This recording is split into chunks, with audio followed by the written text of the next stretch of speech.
Hi, this is Joe with Phandroid, and this is our review of the HTC One A9. The A9 is getting a lot more attention than most mid-range devices, and that's thanks in large part to a certain iPhone-ish influence. I'm not going to spend a lot of time talking about who copied who in this video, but I did go in depth about it in my full written review. I'll just leave it at this. The A9 is a gorgeous phone, but we've seen it before. Enough about looks. Is the phone any good? For the most part, this is an awesome little device. One benefit of having an iPhone clone is that it feels great. If any manufacturer can replicate Apple's premium build quality, it's HTC. The front and back are perfectly flat, but the edges slightly curve around the sides, making it feel really nice in the hand. I'll also argue that this is the perfect size for a phone. A 5-inch display sounds small in the phablet era, but it's so much easier to use. Speaking of display, the A9's is AMOLED with 1080p resolution. It's definitely not as crisp as some of the displays on the upper end of 2K, but for a display of this size, 1080p is still fine. It is AMOLED, but it doesn't look like a traditional AMOLED display. Colors aren't nearly as saturated. Underneath the display is the crown jewel of the hardware.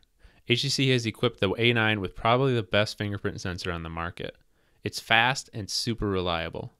I was annoyed with the amount of false reads from Samsung's sensor, and I've had very few on my A9. My favorite thing is being able to bypass the lock screen by holding your finger on the sensor while the display is off. On the back of the phone is a 13 megapixel camera.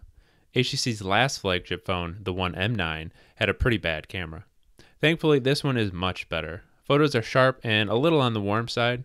There's not as much detail as you might like, but in favorable lighting, you'll get nice shots.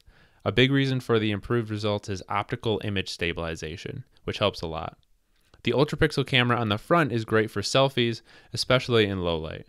HTC has packed in a bunch of cool camera features as well, like panorama, slow motion, and hyperlapse. Now let's talk about the one thing that makes this mid-range phone truly a mid-range phone, the processor. The A9 has a Snapdragon 617 chip. For the most part, it does a fine job for moving in and out of apps, doing Google searches, and just generally using the phone. Where it struggles is downloading or updating apps, browsing complex desktop websites, and playing intensive games. It hasn't been a deal breaker for me, but just know that there are definitely sacrifices to be made here. Battery life has been firmly meh. If you are able to keep your device stationary for most of the day, like on a desk, the doze feature does a great job at keeping the battery full. But once you start using the device, the battery dips pretty quick, which isn't too surprising with just 2150 milliamp hours. The last thing to mention might be the best. This is the first non-Nexus device with Marshmallow installed, and HTC has done a great job at letting it shine through. You'll never mistake the software for being stock Android, but HTC has left certain parts of the OS completely untouched. It's a very lightweight skin that doesn't bog down an already underpowered processor.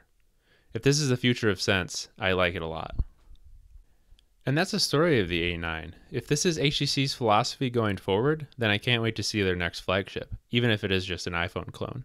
The A9 has a lot going for it, but ultimately the price tag is too much. For $400 or $500, you're getting an underpowered device that looks really nice. For $100 less, the A9 would be awesome, but right now it's just a little too premium for the mid-range.